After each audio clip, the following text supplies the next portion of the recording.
A very good morning, friends. Today I am discussing about the literature review.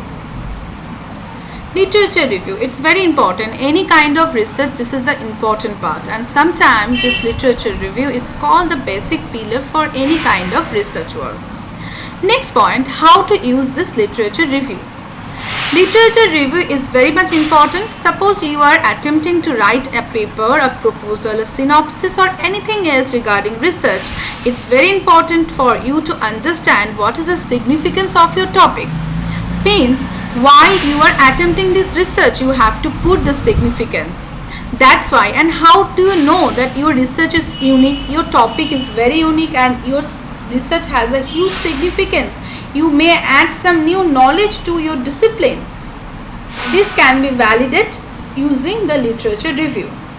So at the very beginning of your research, to formulate your research topic or research hypothesis or proposition, literature review helps you. Suppose I am putting an example. Someone is trying to make a top research on women empowerment. So women empowerment is a very vast topic, and it's not very easy for someone to to highlight or to write down this topic just in one dissertation or thesis. It's not easy. So what is very much important, we have to make an abstract topic. And how you make this abstract topic, it cannot be done without the help of literature.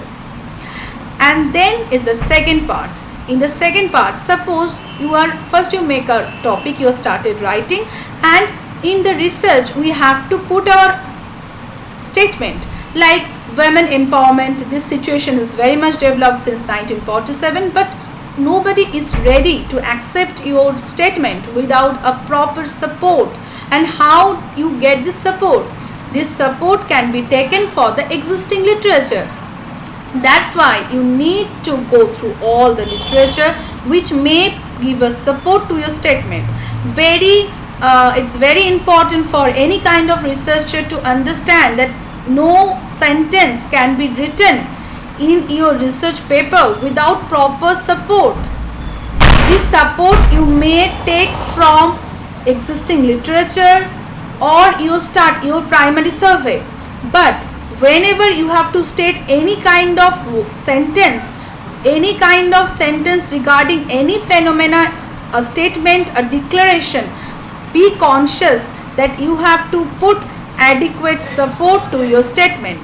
So in two sections we have seen literature reviews there. The first one, literature review to formulate topic, hypothesis, question. That's why this section will come as a separate part in any kind of research, synopsis, proposal, thesis, anywhere else at literature review section. But the second part, within your writing, any part you have seen this kind of review support you need. What is the importance of literature review? There are few importance of literature review. To formulate the research topic, I have already told you. Second, to formulate the research gap. What is done already, what has to be done. To make or to understand this gap, it's very important to have a very proper literature review. The third one is to formulate research questions or hypothesis. This one is important. Fourth, to design a proper research methodology. We all know that research methodology is another important research pillar.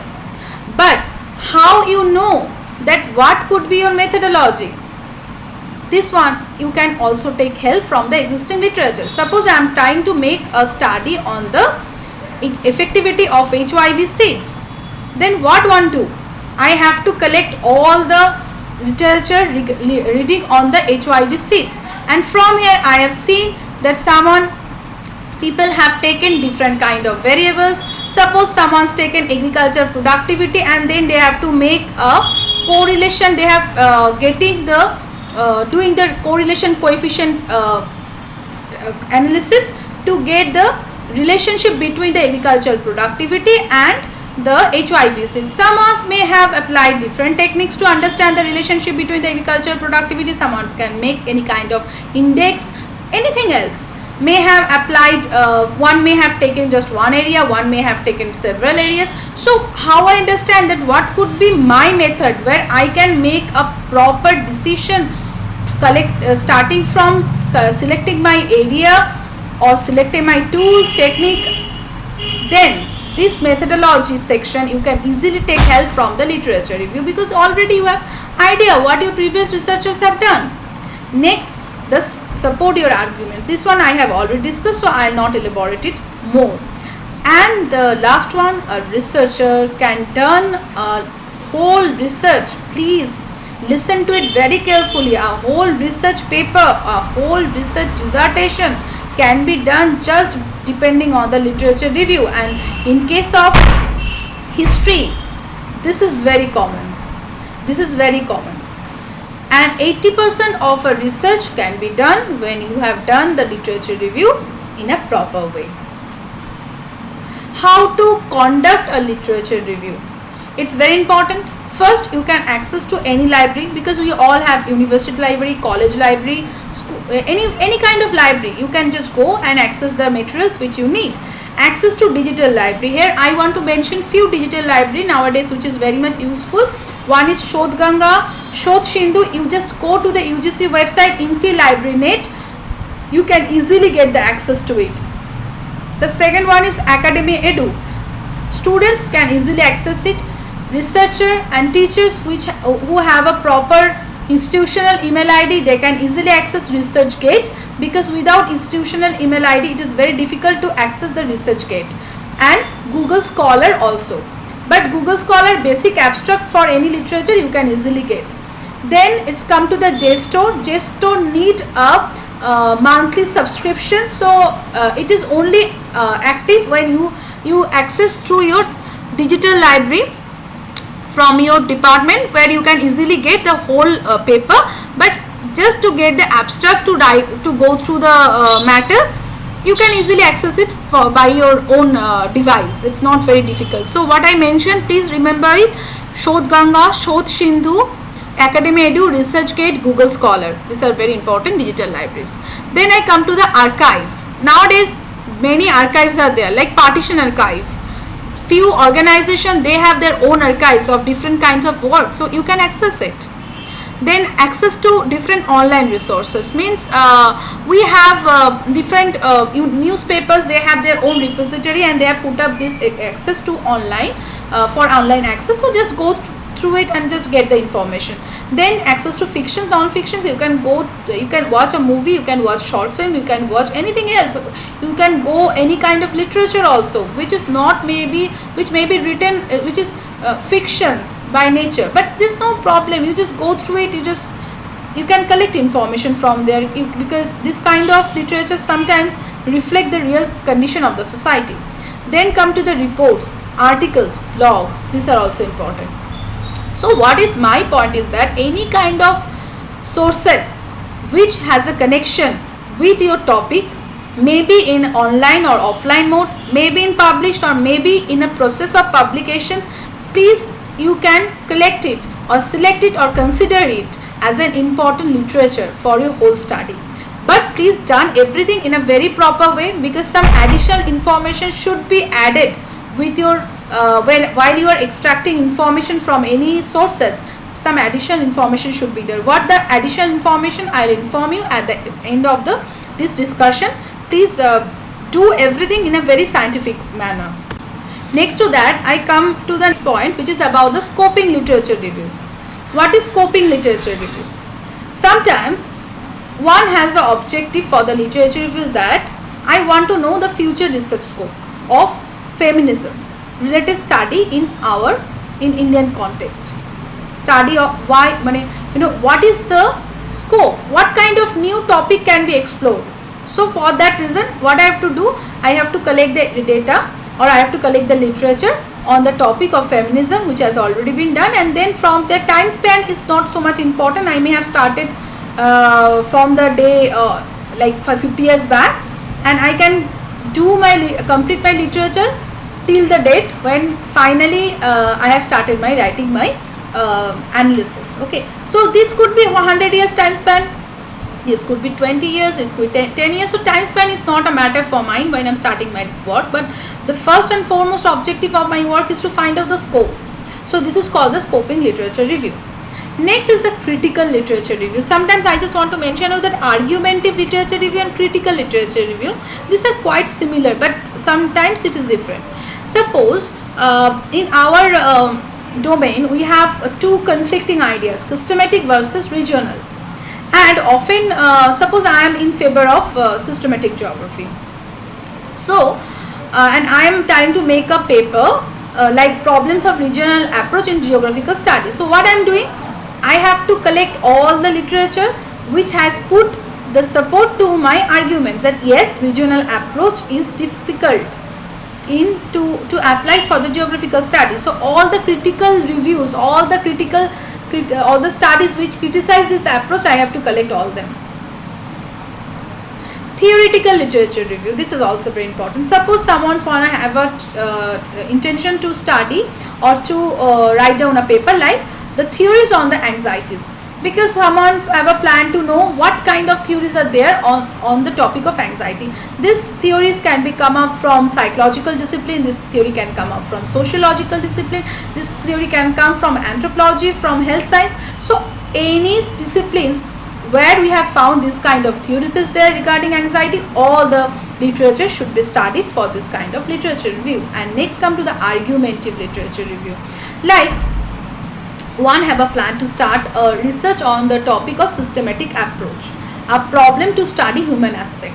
It is my research topic, or I want to explore this topic. So this is my statement, and I want to put my support to my arguments that yes, systematic approach is a problem to study human aspect. So what I have to do, I have to collect all the literature. It's not about who has put the criticism against the systematic approach. No, any kind of literature where I can found that why the systematic approach cannot work. It may be come from any studies where you have just found this statement at the conclusion. Maybe the researcher is do not have a plan to criticize the systematic approach, but at the end of his finding he may have found that yes, systematic approach cannot be applied. So all kind of review I have to collect which can put support to my statement. Systematic review, all the review what I have told except the narrative one is called the systematic literature review. What is the systematic literature review? Very minutely you just have to look out that first you have to formulate a review question, development a search strategy, creating for the identification of the eligible studies for your research. Second, searching for selecting studies, extracting data, accessing risks of bias. Please do not be biased. It's not about your accessibility. It's about your intention to explore. Not just I can access to papers easily, so I just get it. No, it's not about that. Please formulate your objective. You have to do this, start some work. Otherwise, you can't get the proper idea.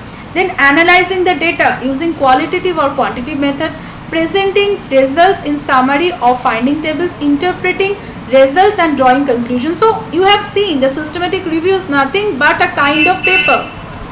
Here also you have objectives, you have discussion part, you have results part. So nowadays literature review itself a paper. It's not just a part of paper. Meta-analysis and meta-synthesis. Actually, we have already told you that nowadays systematic review is like literature review is a paper, and when you follow the systematic method, what we have done, we have first formulate an objective, separately follow our literature review. We can put up our it could be that someone is looking for any scope, someone can be looking for trained. Then they have put up some variables. Okay, what is my queries? My variables should be that I want to know about the time span, I want to know about the location of the study, I want to know the region of the religion or the domain of the researcher. I may have to know the type of methodology applicable for the research. So you can see that within literature review I can develop different variables, and depending on the different variables I can extract information. When this information extraction and analysis can be done using the statistical method, this is called the meta-analysis. And sometimes when it done in using the qualitative method, it's called the meta-synthesis. In future I have a plan to make separate video regarding meta-analysis and meta-synthesis. But if you want to know regarding this more, please put your comments and put your mail ID so that I can send it if you want it. Then process of literature review, this is very important, and please the new researcher and the students who may have to do their research if as a term paper, please go through it very properly. First, formulating the research question and objective. It's not about the formulating research question and objectives for your I'm not talking about the research paper. I'm talking about that when you start your literature review, please be sure, please be concrete, please be clear that what is your research question, what you want to know from your literature review. Is it your scope understanding or is it your mapping? Please know very well. Then put up your objectives, selecting your variables. Then you start to extract the literature review. Screening for inclusion, where I have mentioned that you may have got literature 100 years back, but please make it sure that more and more updated literature review will be there. If you have 100, 200 literature and you have seen among them 100 literature is about 30 years is written it's as a 30 year span when you started your writing, then it's better to include it, not some literature which is done 100 years back, because the situation is different and it may not give a proper support to your future exploration. And then assessing the quality of the studies which you have taken. Please be sure that you are not taking some kind of literature which is nothing but a generalized kind of statement. No, you have to very much concrete. Please try to access the literature which is published in a very good journal and which is very authentic and which is written by some good researcher. It's not about the repetition. You may have found 4 or 5 literature on the same subject, same writings. It's happened because plagiarism is a problem nowadays and people are doing this thing. So please be sure this kind of literature will not be included. Then extracting data, what I've said, put up your variables. Depending on the variables, you're collecting the data and then analyze the data. So it's very important and interesting for you. Please do it, and I hope that you can make a very good paper on this. And this kind of table I would suggest when you start your literature. This additional information always be there, because without this you can't put it for the reference. So please do it. Make this kind of table, put the information, and it is very useful. I'm telling you, it not takes so much time, but it can give you to assess the whole result at a glance. Name of the article, name of the journal, year, volume, issue number, page number, objective, methodology, findings, authors' names. If you access some online materials, please add another column like online link, because this additional information always should be there. Okay, and this is the basic information table which I mentioned. But when you suppose one has a plan, one have free objective regarding literature review, then you can make a proper other table also, from where for the meta-analysis section or meta-synthesis section you can construct table. It is not about the analyzing table, it is a table for the information which is important for the reference. Okay, with this note, I want to express my heartiest thanks to all my subscribers, all the viewers who watch my channel, who put their suggestions, comments. I'm very much thankful to all of you, and please take care and stay safe inside your home. And if you have to listen any topic to me in future, please put your comments, put your suggestions so that I can help you. With this note, thank you very much. Have a very good day.